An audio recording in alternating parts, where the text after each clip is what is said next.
Hello everyone, this is प्रभात गुप्ता। आज हम discuss करेंगे बियॉट-सैवर्ट लॉ की कुछ और एप्लीकेशंस।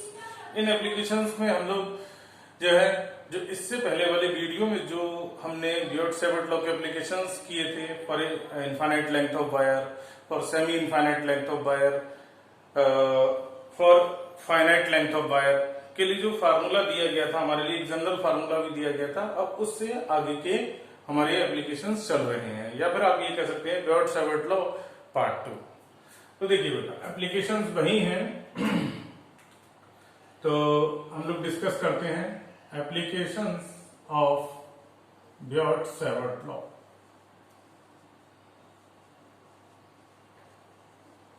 तो हमने किसी लेंथ ऑफ वायर के लिए, चाहे वो इनफाइनाइट थी या सेमी इनफाइनाइट थी या फिर वो फाइनाइट लेंथ की थी, तो उसके लिए मैग्नेटिक फील्ड का हमारे पास एक जनरल फार्मूला भी था, और जो है हमारे पास क्या कहते हैं उसको हमने डिफरेंट लेंथ के लिए हमने अप्लाई किया था, और अप्लाई करने के बाद चाहे वो फाइनाइट हो या सेमी इनफाइनाइट, हमने मैग्नेटिक फील्ड निकाल ली थी। आज हम डिस्कस करेंगे, फर्स्ट एप्लीकेशन है magnetic field due to a circular loop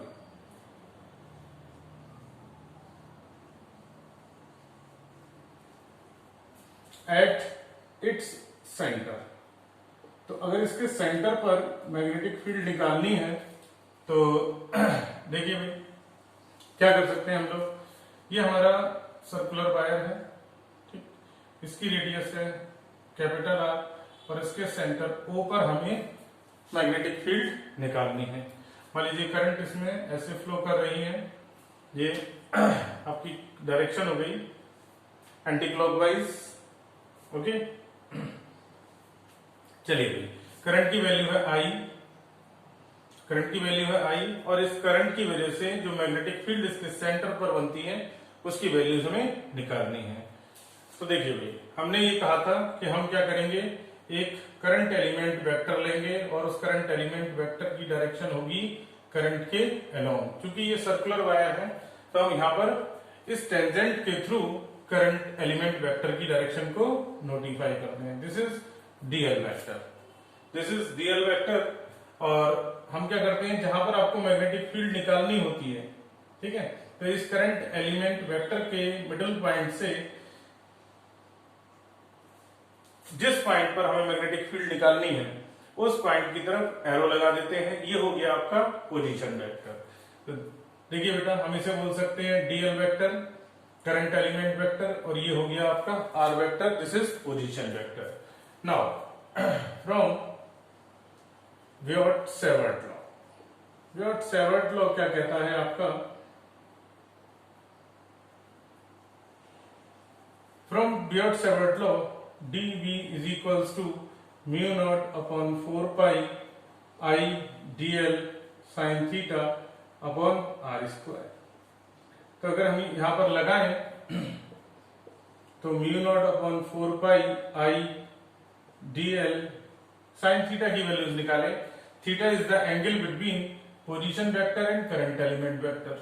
this is the current element vector tangent to the circular loop, ये position vector along radially, okay. तो ये एंगल हो गया टेंजेंट और रेडियस के बीच का angle 90 degree. This angle is 90 degree. तो हम यहाँ पर ये वैल्यूज लगा सकते हैं। जो आर था हमारा, यहाँ पर रेडियस को हमने कैपिटल आर से डिनोट किया है, आर स्क्वायर, ये हो गया साइन 90 1 होता है। तो ये छोटे से एलिमेंट की वजह से जो मैग्नेटिक फील्ड है वो हमने निकाल ली।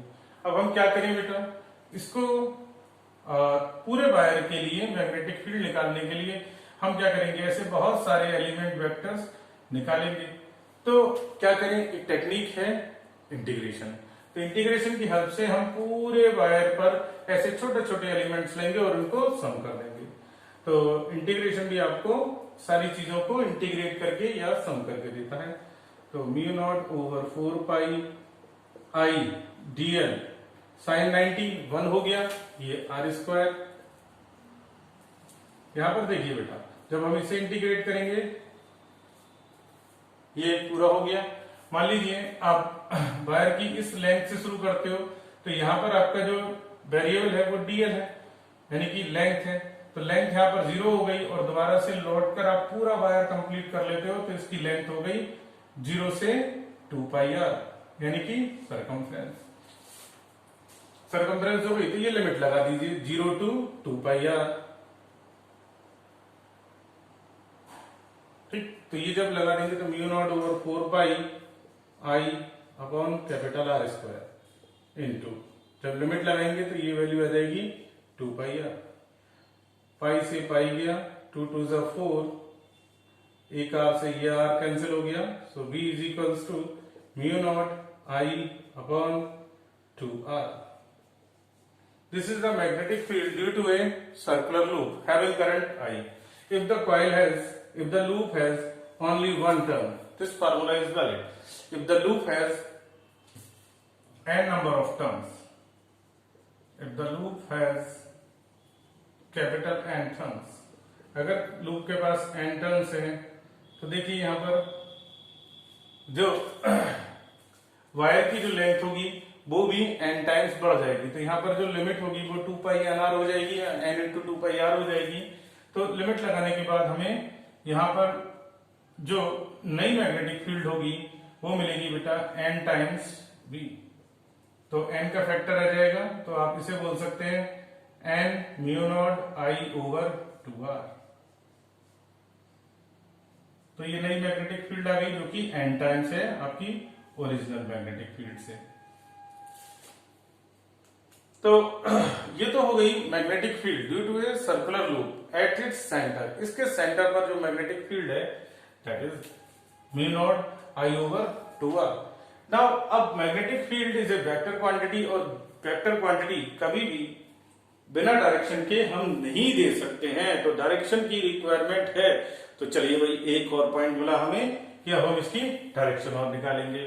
तो डायरेक्शन के लिए क्या कर सकते हैं हम लोग, एक बहुत सिंपल सा लॉ बताता हूं आप लोगों को।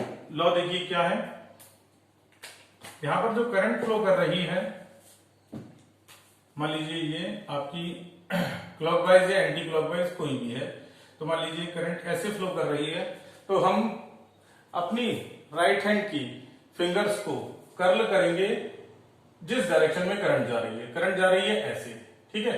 अब हम थंब को स्ट्रेच करेंगे, थंब को स्ट्रेच करेंगे तो ये किधर जा रहा है, आउटवर्ड। तो मैग्नेटिक फील्ड यहां पर होगी आउटवर्ड, और आउटवर्ड मैग्नेटिक फील्ड को हम सर्किल करके किससे रिप्रेजेंट करते हैं, सर्किल करके डॉट से रिप्रेजेंट करते हैं। तो ओ पॉइंट पर जो मैग्नेटिक फील्ड है वो कैसी है बेटा, आउटवर्ड। तो ये करंट हो गई, बी हो गई आउटवर्ड। तो आप बोल सकते हैं the direction of magnetic field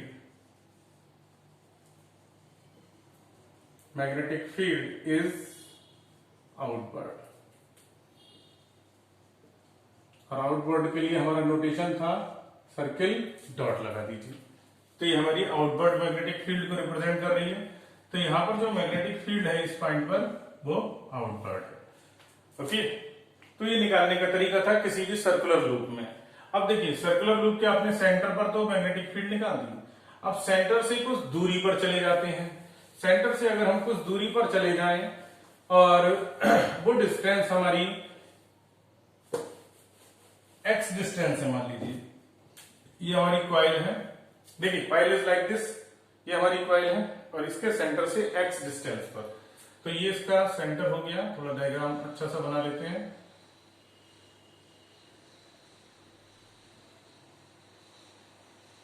okay, तो ये इसका सेंटर हो गया और यहां पर हमने एक x डिस्टेंस है जहां पर हमें मैग्नेटिक फील्ड इस P पॉइंट पर निकालनी है। तो P पॉइंट पर मैग्नेटिक फील्ड निकालनी है आपको। Okay, this is the centre O। Centre O पर हम ऑलरेडी निकाल चुके हैं। हमने एक करंट एलिमेंट वेक्टर लिया dl लेंथ का, ठीक। इस dl लेंथ को, इस dl एलिमेंट को हमने यहां पर ज्वाइन कर दिया, तो ये हो गया आपका position vector. This is the position vector. तो ये आपका पोजीशन वेक्टर हो गया, ठीक। करंट एलिमेंट वेक्टर की डायरेक्शन करंट के अलोंग होगी, यानी कि हम टेंजेंट ड्रॉ कर सकते हैं। This is the direction of current, ऐसे करंट फ्लो कर रही है। ओके देखिए जिस पॉइंट पर हमें फील्ड निकालनी है, तो देखिए जिस पॉइंट पर फील्ड निकालनी है तो ये आपका पोजीशन वेक्टर हो गया आर। तो आर की डायरेक्शन ये हो गई, डीएल की डायरेक्शन ये हो गई, दोनों आपस में 90 का एंगल बनाएंगे। ठीक है, तो ये एंगल जो होगा दैट विल बी 90 डिग्री। ओके मान लीजिए ये जो रेडियस है, radius of loop, radius of loop small r से रिप्रेजेंट कर देते हैं। आर तो हमने यहां पर ली है तो हम इसे ए से रिप्रेजेंट कर लेते हैं। Radius of loop is a, तो यहां पर ये जो डिस्टेंस है इसे हमने ए से रिप्रेजेंट किया है। तो आर कितनी हो गई, अगर हम पाइथागोरस थ्योरम लगाते हैं तो under root of a square plus x square, this is the distance. Okay, तो अब अगर हम बात करें आपसे, ये हो गया डीएल और ये हो गया पोजीशन वेक्टर। डीएल और पोजीशन वेक्टर के बीच में जो एंगल है वो है 90 डिग्री। अगर हम मैग्नेटिक फील्ड निकालते हैं dV is equals to mu not I upon 4 pi dl sine theta upon r square. तो आर यहां पर ये है आर स्क्वायर, तो थीटा कितना है यहां पर 90, dl और आर आपस में 90 का एंगल बना रहे हैं। आर है आपका अंडर रूट ए स्क्वायर प्लस एक्स स्क्वायर, ये पाइथागोरस थ्योरम से हमने निकाला है। ओके, अगर हम मैग्नेटिक फील्ड की डायरेक्शन निकालें, देखो डीएल वेक्टर और पोजीशन वेक्टर दोनों आपस में 90 डिग्री पर हैं, तो ये जो मैग्नेटिक फील्ड होगी, चूंकि हम जानते हैं मैग्नेटिक फील्ड क्या होती है, dl vector cross r vector. ठीक, ओके, और आपका जो लूप है वो ये रहा। ठीक, और आप जो निकाल रहे हो वो बोर्ड के प्लेन में मैग्नेटिक फील्ड निकाल रहे हो, तो मैग्नेटिक फील्ड जो होगी वो डीएल और आर इस पोजीशन वेक्टर से 90 डिग्री का एंगल बनाएगी और इसी प्लेन में होगी। So this is dv vector. Okay, now अब हम क्या कर सकते हैं, डीवी वेक्टर कुछ एंगल बनाता हुआ जा रहा होगा। सपोज कीजिए this angle is five, this angle is five, तो ये 90 माइनस फाइव और ये पूरा आपस में 90 का एंगल बन रहा था। सो दिस इज अगेन फाइव। यही एक ऐसा ही सिमेट्रिक डायमेट्रिकली अपोजिट एक मैग्नेटिक फील्ड वेक्टर लिया जा सकता है जिसकी लेंथ डीएल होगी। तो अगर हम डीएल करंट एलिमेंट वेक्टर लेते हैं तो एक मैग्नेटिक फील्ड और बन जाएगी और इसी के करस्पॉन्डिंग, और हम ये कह सकते हैं कि इसके लिए भी मैग्नेटिक फील्ड जो है आपकी इसके होगी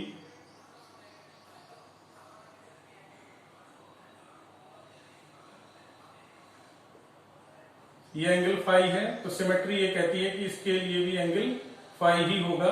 तो so this is also phi. तो मैग्नेटिक फील्ड ये डीबी, ये dB.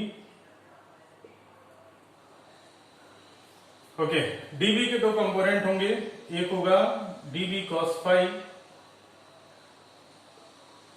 DB cos phi, phi के साथ लगा हुआ एंगल।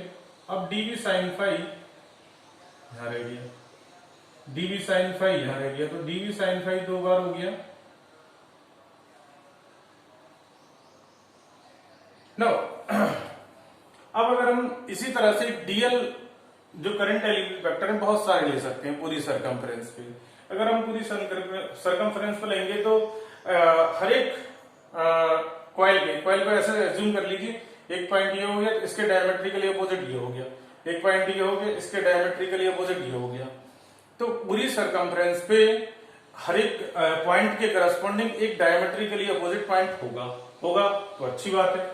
उससे क्या होगा, हमारे पास ये जो डीवी कॉस फाई वाला कंपोनेंट है ये हर बार मिलता रहेगा, और जब ये डीवी कॉस फाई वाला कंपोनेंट हमेशा मिलेगा तो ये दोनों एक दूसरे को कैंसिल करेंगे, क्योंकि देखिए एक जा रहा है ऊपर एक जा रहा है नीचे, तो ये कैंसिल हो गए। तो फील्ड किधर रहेगी, इधर पॉजिटिव एक्सिस की तरफ। तो पॉजिटिव एक्सिस की तरफ फील्ड रह गई, तो हम ये कह सकते हैं नेट फील्ड, यानी कि बी नेट अगर आप निकालें तो क्या होगी, integration of dv sine phi. और डीवी साइन फाई को जब हम मान लीजिए इंटीग्रेट करते हैं तो डीवी की वैल्यू ये आ गई, मान लीजिए कैलकुलेट करिए आप इसे। So this will be mu not I upon 4 pi a square plus x square, root cancel हो जाएगा, साइन थीटा साइन 90 1 होता है आई डी एल। तो ये आ गया mu not I d l over 4 pi under root A square plus x, sorry under root का नहीं आएगा, a square plus x square, ये वैल्यूज आएंगी। अब साइन फाइव और आएगा यहाँ पर मल्टीप्लिकेशन में, साइन फाइव की वैल्यूज यहां से निकाल सकते हैं। Sine five is equals to, देखिए कितना होगा, perpendicular a upon hypotenuse a square plus x square. तो ये वैल्यूज और लगाएंगे हम लोग यहाँ पर, mu not I upon 4 pi, ये कॉमन आ गया, okay, a square plus x square ये भी कॉमन होगा। साइन फाइव की वैल्यूज अगर हम लगाएं तो ये आती है A upon under root A square plus x square, under root ये 1 पावर और एक अंडर रूट, तो ये हो गई 3/2, बचा क्या, इंटीग्रेशन डीएल। अब आप इस पूरी सरकमफ्रेंस को इंटीग्रेट करना चाहते हो तो सरकमफ्रेंस आप जानते हो क्या होती है, mu naught I A into 2 पाई ए, ये 2 पाई ए सरकमफ्रेंस हो गई, 4 pi a square plus x square की पावर 3/2। पाई से पाई कैंसिल हो गया, 2 2 जा 4, ये भी कैंसिल हुआ।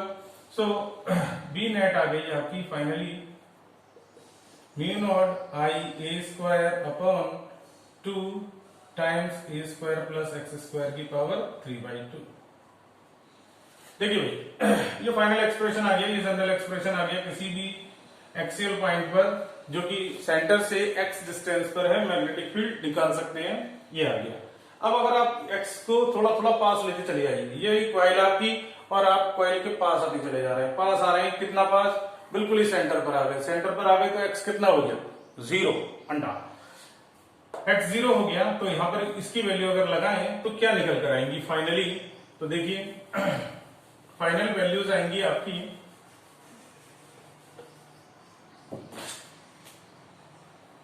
स्पेशल केसेस,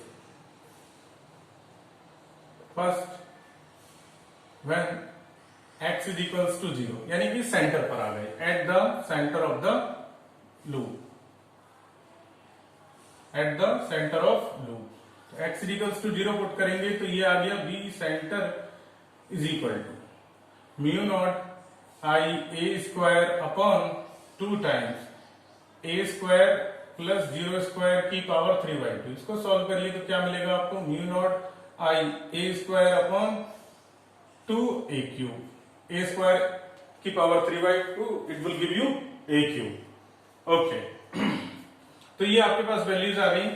अब आप क्या कर सकते हैं, यहां पर कुछ और भी स्पेशल पॉइंट्स लिए जा सकते हैं, और स्पेशल पॉइंट्स क्या लिए जा सकते हैं, if x is equals to a, x is equals to a लेंगे, यानी कि हम जितनी लूप की रेडियस है उतना ही डिस्टेंस सर्कल मतलब सेंटर से चले गए, तो it will be b is equals to mu not I A square upon 2 times A square plus a square, कितना हुआ 2a स्क्वायर की पावर 3/2।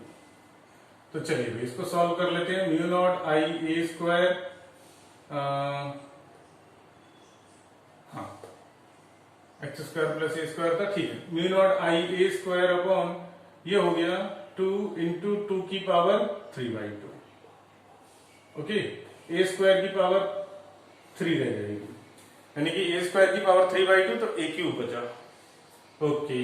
अब हम इसे सॉल्व कर लेते हैं, म्यू नॉट ए स्क्वायर से ये क्यूब चला गया, म्यू नॉट आई ओवर 2 की पावर 5/2 इंटू ए।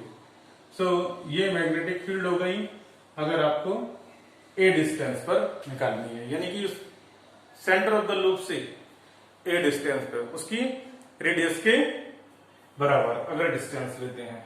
अच्छा, अगर एक्स स्क्वायर एक्स की value, third case, if X is greater than A, बहुत दूर जा रहे हैं हम, ये रही आपकी कॉइल और सेंटर से बहुत बहुत दूर जा रहे हैं, सेंटर से बहुत दूर जा रहे हैं, तो एक्स की कंपैरिजन में ए को नेग्लेक्ट कर सकते हैं। So B will be mu not I A square upon 2 times A square की पावर 3/2, सॉरी एक्स स्क्वायर की power 3/2, so this will be X cube. ये वैल्यूज आ गई, mu not I A square upon 2 times X cube. तो देखिए यहाँ पर जो वेरिएबल है आपका वो x है, वो क्या है x। तो अगर हम x इक्वल्स टू a ले लेते हैं तो हमारी ये कांस्टेंट मैग्नेटिक फील्ड ये आ जाती है। और अगर हम बात करें आपकी व्हेन x इक्वल्स टू 0 यानी कि सेंटर पर आ जाए, सेंटर पर अगर आ जाए तो देखिए a स्क्वायर से ये कैंसिल हो गया, so mu naught i over 2a। तो देखिए फार्मूला वही मिलने जा रहे हैं हमारे को जो ऑलरेडी पहले मिल चुका था। सेंटर ऑफ द लूप पर हमने मैग्नेटिक फील्ड निकाली थी और वो ये आ रही थी। तो अब हम डायरेक्शन की बात कर सकते हैं। तो डायरेक्शन क्या होगी उसके लिए हमने बताया था कि लूप की डायरेक्शन में अपनी फिंगर्स को कर्ल करेंगे और क्या करेंगे, करंट की डायरेक्शन को निकाल लेंगे थंब को स्ट्रेच करके। तो देखिए भाई ये है आपका डायरेक्शन, हेडिंग डाल देते हैं।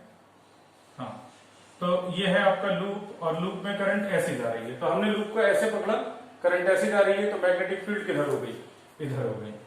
और देखिए डीवी साइन फाई वाले कंपोनेंट इधर ही तो जा रहे थे और ये वाले तो कैंसिल हो ही रहे थे, डीवी कॉस फाई। तो फाइनली हमने जब करंट के मैग्नेटिक फील्ड के कंपोनेंट्स निकाले तो ये वर्टिकल वाले कैंसिल हो रहे थे, ये और ये आपस में कैंसिल हो गए। तो मैग्नेटिक फील्ड हर बार DV sine phi positive X axis, positive X direction में जा रही है। तो हम ये बता सकते हैं कि जो फाइनल मैग्नेटिक फील्ड होगी किधर होगी, पॉजिटिव एक्स डायरेक्शन। तो डायरेक्शन इज प्लस एक्स। तो चलिए आज आपने सीखा magnetic field at the centre of the loop, magnetic field at the axial point, ठीक है, उसके सेंटर से कुछ डिस्टेंस एक्स पर मैग्नेटिक फील्ड। ओके, फिर उसके कुछ स्पेशल केसेस सीखे थे। चलिए, तो इसके बाद जो हमारा नेक्स्ट वीडियो होगा that will be related to the magnetic field of solenoid and toroid. Okay, thank you everyone.